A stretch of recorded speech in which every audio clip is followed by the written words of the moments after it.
हाय, hello, नमस्कार. कशा आहात सर्वजण? मस्त आणि मजेतच असाल.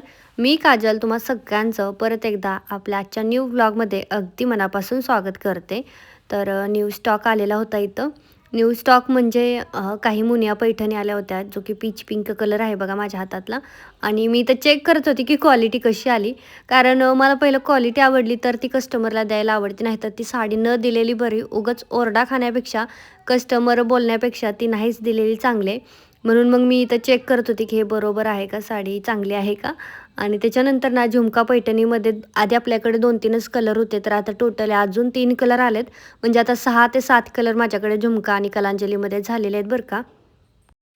तर बऱ्याच जणांचं म्हणणं होतं पार्टीवेअरमध्ये आण, तर आता एक पीस आणलेला आहे आणि एक 14 एप्रिलसाठी स्पेशल असा व्हाईट आणि ब्ल्यूमध्ये कॉम्बिनेशनचा एक आणला आहे. तर कोणाला पाहिजे असेल तर पटकन सांगा, कारण ना ऑफर जर लावलेली आहे, पण पार्सलसुद्धा पोहोचलं पाहिजे. त्याच्यानंतर ब्लाऊज पण शिवून झाला पाहिजे. त्यामुळे पटापट पाहिजे असेल तर बुकिंग करा, कारण लास्टचे 2 दिवस मी आता बुकिंग घेणार आहे फक्त. तर तिचाच तिथं शॉर्ट व्हिडिओ लगेच साड्या आल्या नाही तोपर्यंत लगेच शॉर्ट व्हिडिओ बनवला कसं तरी पटकन. आणि ही साडी नेसलं म्हणजे इतकी पटकन नेसता येते ना, खरंच. रंगोली सिल्कचं फॅब्रिक मी आधी पण सांगितलं, खूप भारी वाटतं.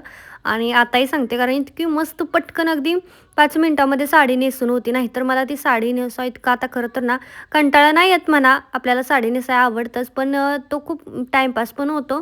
आणि असं मला पटपट उरकत पण नाही. आणि आजची साडी माझी थोडीशी वर गेली होती म्हणजे असं, पण तरी पण पटपट नेसली, कारण म्हटलं चला व्हिडिओ बनवायचा आहे आणि त्याच्यानंतर मला ना व्हिडिओ टाकायचा पण होता. तर खूप भारी आहे बरं का साडी. जर कोणाला पाहिजे असेल तर नक्की सांगा. आणि बाकीच्यांना ज्यांना व्हाईट ब्ल्यू नको आहे त्यांना कलर पण अवेलेबल आहे, त्याच्यामुळे कलर पाहिजे असतील तर तसेही सांगू शकता. 850 फ्री शिपिंग प्राईज आहे या साडीची. पण जी ब्ल्यू व्हाईट आहे ना, तर त्याची 799 ठेवली स्पेशल ऑफर. 14 एप्रिलसाठी ठेवलेली आहे. बाकीचे कलर 850नीच भेटतील बरं का. आणि खूप साऱ्या ताया ज्या येतात आणि बोलतात की अगं ह्या साड्या आमच्याकडे 500ला भेटते, 600ला भेटते. तर मला वाटतं भेटत असेल, असं नाही भेटत नाही, पण खरेदीसुद्धा इतकी नसते. जी की तुम्ही रेट मला सांगता ₹500, तर तेवढी माझी खरेदीसुद्धा नाही आहे. तर काय माहीत तुम्हाला भेटत असेल तर मटेरियलची क्वालिटीची फरक असेल, असंही असू शकतं. खूप फरक राहतो, कारण हे फ्लावर जे डार्क ब्ल्यू दिसत आहेत ना, तर ते फेंटही असतात, असं असतं.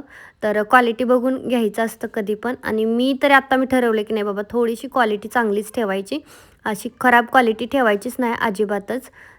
काय करतोय? तर तुला रडाय विडा येत नाही का? कापलंय तर रडायचं वगैरे. मलाच म्हणतोय मम्मा मी पुसून घेतो रक्त. तर हे बघा काय कारनामे केलेत. आतमध्ये मी एक कपडा बांधलाय, त्याच्यातून रक्त थांबत नव्हतं, तर आता मी दुसरा बांधलाय. माझ्या काळजात असं धडधड धडधड करते. आणि पोराच्या ह्याच्यावरती एक रेश नाही. कापून घेऊन आला आणि मम्मा म्हणतो माझं रक्त गळतंय, मला कपडा बांध.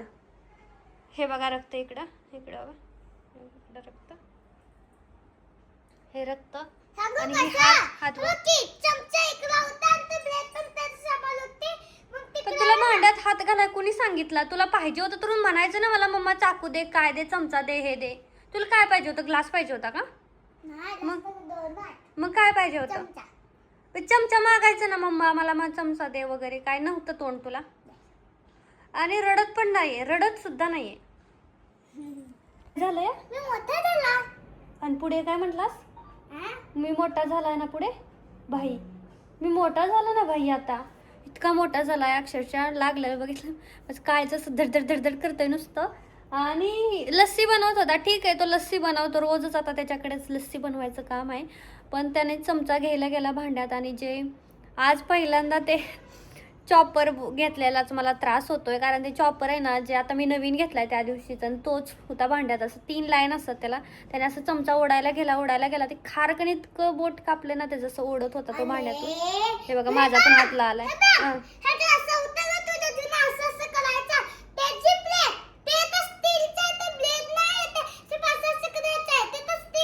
स्टील असलं तर ती कापतं, त्याने तर कापतं सगळं. सगळीकडे रक्त. आणि मला म्हणतोय मम्मा मी पुसू का? मला कपडा दे, मी पुसतो. मी नाही का इथं. चल हात धुवून देते.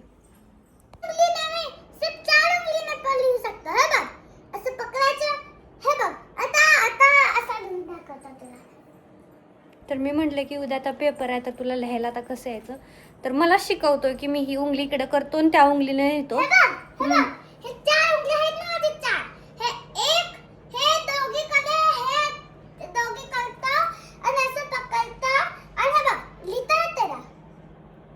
मला माहित आहे तू माझंच पोरगा आहेस, मी स्ट्रॉंग आहे, पण इतकं नाही रे. मी लागल्यानंतर दूर रडते, मला रडायला येतं. तुला रडायला पण येत नाही. आणि म्हणजे मी खूप जास्त स्ट्रॉंग आहे. बबडू माझा, बबलू माझा, बबडी चिकल्या घोतड्या. आता पप्पा आणि आम्ही म्हणजे लय डेंजर आहे पोरगं. म्हणजे त्याला बिलकुल आता म्हणजे खरं तर हे माझ्यामुळं झालंय म्हणावं लागेल, कारण मी सारखं कामात असते, त्याच्याकडे लक्ष नसतं आणि मग त्याला काहीच होत नाही. म्हणजे स्वतःची कामं स्वतः करायला शिकले. इकडे बघ हसतंय कसं. ठीक आहे चल.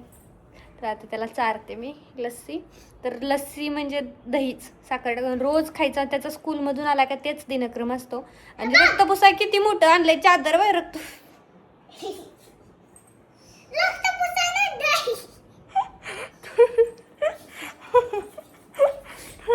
कॉमवाली गेल्याच्या नंतर आमच्या बघा हे इकडं पडलं. आता जस्टच ते साफसफाई करून गेले. हे इकडं पडले, ते तिकडं पडले. तर हे सगळं आपल्याला करावं लागतं. मी त्याला म्हटलं आता पेपर कसा लिहिणार, तर मला इथं ट्राय मारून दाखवत होता की मम्मा मला येते लिहायला, म्हणजे येते मला लिहायला असं सांगत होता. आणि त्याची दही जी बनवलेली होती त्याने बघा त्याच्यासाठी एक ग्लास आणला होता, माझ्यासाठी एक ग्लास आणला होता.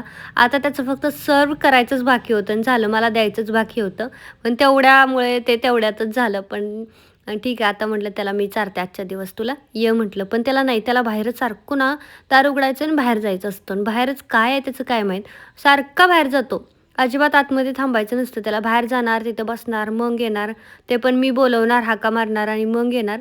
आणि मी तरी आता ना जेव्हापासून दही खाते ना तेव्हापासून मला एकच प्रॉब्लेम आहे, तो म्हणजे माझ्या नरड्यामध्ये असं ना खवखव करते. कारण सारखं पण थंड खाणं इतकं पण काही चांगलं नाही.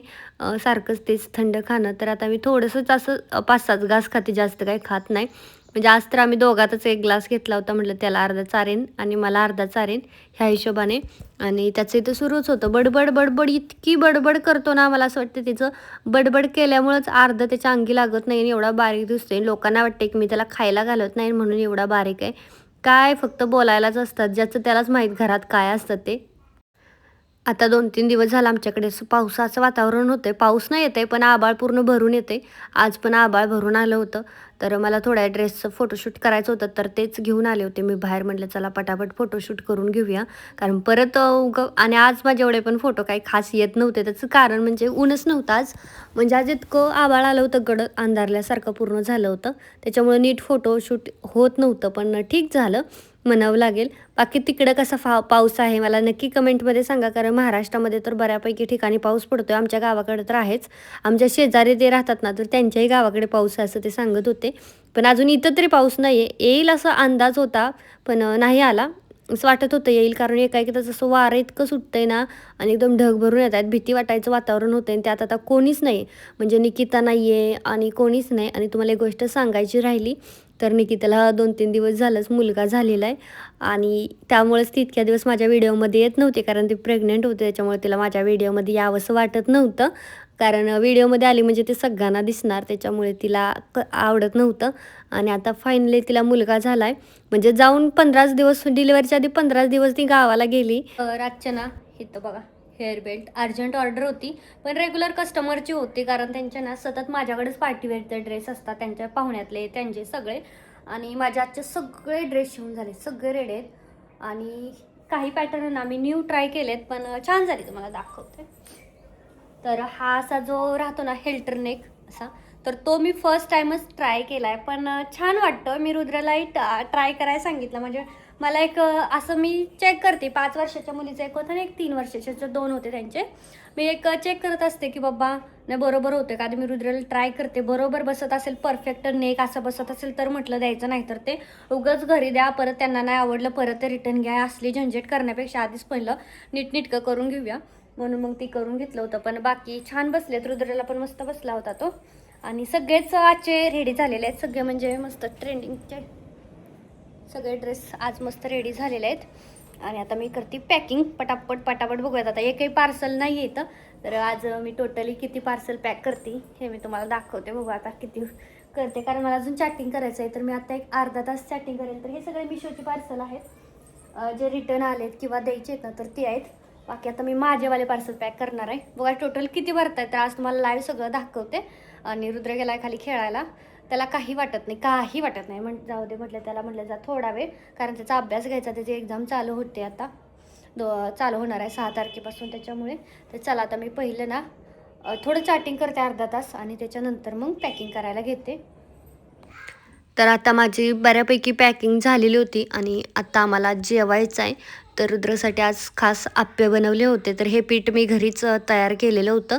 आधी मी आणते कधी कधीच, म्हणजे ज्यावेळेस वेळ नसेल त्यावेळेस बाहेरून आणते, कारण दळायचा वगैरे ते वाटायचा मिक्सरला नाही वेळ भेटत, मग ते तसंच राहून जातं. अजून काही थोडीशी बाकी आहेत पार्सल पॅक करायची. आणि जेवण झालं. जेवण झाल्याच्या नंतर आता मी माझी बाकीची पण काही थोडीशी होती ना, तर ती केली. आता 3-4 राहिलेत ना, तर ते थोड्या वेळाने करते, कारण त्याचं काही ना काही बाकी आहे. कोणाचा हेअर बो बाकी आहे, कोणाचा दुपट्टा बाकी आहे, तर त्यासाठी ते पेंडिंग ठेवले. मग म्हटलं आधी हे उचलून घेते अलीकडे, कारण की मला पहिले व्हिडिओ शूट करायचे होते. लाईव्ह घ्यायचा मूड होताच, पण नंतर म्हटलं नको, कारण माझ्या नरड्यामध्ये थोडंसं दुखत होतं आणि अजूनही दुखतंय नरड्यामध्ये. काय प्रॉब्लेम आहे मला कळत नाही. गरम पाणी पिते रोज सकाळी, तरी असलाच प्रॉब्लेम आहे. इतकं नरड्यामध्ये दुखतं ना, म्हणजे नको नको मला होतंय. म्हणून मग परत मी लाईव्ह घ्यायचा कॅन्सल केला. आणि त्यात रुद्र पण झोपून गेला आहे पलीकडे सोप्यावरती बघा. म्हणून मी म्हटलं चला पटकन आवरते आणि त्याला घेऊन जाते, कारण त्याला झोपूनच जाताना अर्धा तास होत आला होता. म्हणजे जेवण केलं पाणी पिला कसं तरी, आणि जे सोप्यावर सोपला 2 मिनटात त्याचं मी हात धुवून तिकडून ताट प्लेट किचन आवरून इकडे येते, तोपर्यंत तर त्यानं झालं. म्हणजे आधी मी किचन वगैरे आवरलं आणि मग आता राहिलेली पार्सल पॅक करून मग आता इथे लाईननी लावून ठेवती, कारण मला अजून फोटो शूट करायचा आहे, व्हिडिओ शूट करायचा आहे, साड्यांचे शूटिंग करायचं आहे. ते सगळं केल्याच्या नंतर झोपायला जायचं आहे. पण आधी मला हे पार्सल आवरून रुद्राला झोपवायचं होतं तिकडे, आणि मग बाकीचं काम करायचं होतं. पण त्याच्या आधी मी म्हटलं नको, कारण वातावरण असं झालं ना, कडकड धडधड धडधड वाजत होतं. तिकडे नेऊन झोपवायची नाही, काही की जागा झाला की ओरडतो. त्याच्यामुळे म्हटलं इथंच झोपू दे. आणि मलाही भीती वाटते बरं का एका ठिकाणी एकटीला राहायला. त्याच्यामुळे त्याला मी सोबतच ठेवत असते, कंटिन्यू त्याचा माझ्यासोबतच ठेवते बरं का. बाकी तुम्हाला हा व्हिडिओ कसा वाटला मला कमेंटमध्ये नक्की सांगा. आवडला की नाही तेही सांगा बरं का. आणि आता बऱ्यापैकी साड्या ऑफरमध्ये दिल्या होत्या, त्याच्यामुळे तो वाला सेल पूर्ण झालेले आहेत. म्हणजे एकच येलो कलर बाकी आहे, जो की तिकडे बॉलच्या तिथं टेबलच्या तिथं बाकी आहे. तो पण मला एका ताईनी धमकी देऊन सांगितले की माझ्यासाठी बाजूला ठेवा. पण त्यांनी 2 दिवस झालं बुकिंग केलं नाही, आणि आता जर त्यांनी बुकिंग नाही केलं ना, तर म्हणजे मी परत कुणी किती बोलू दे की नाही हा कलर माझ्यासाठी साईडला ठेवा, पण मी ठेवणारच नाही. कारण असंच होतं. मग त्यांनी आता काय विचार केला मला माहीत नाही, पण मला त्यांनी 2-3 वेळा कॉल केला, मेसेज किती केले की नाही माझ्यासाठी बाजूलाच ठेवा, बाजूलाच ठेवा, आणि अजूनही त्यांचा काही रिप्लाय नाही आहे. बाकी बघू, मला आता ऑर्डर आली तर मी हे देऊन टाकणार आहे कलर. आणि असं नाही करायचं, म्हणजे बाजूला ठेवा म्हटला तर ते तुम्ही घ्यायची पण असते बरं का. आणि त्याच्यानंतर मग ड्रेसचं शूट केलं, साड्यांचं शूट केलं. बाकी हा ड्रेस कसा वाटला ते कमेंटमध्ये सांगा. व्हिडिओ आवडला असेल तर लाईक करा, शेअर करा, आणि हो चॅनलही सबस्क्राईब करा. भेटूयात पुढच्या व्हिडिओमध्ये. बाय.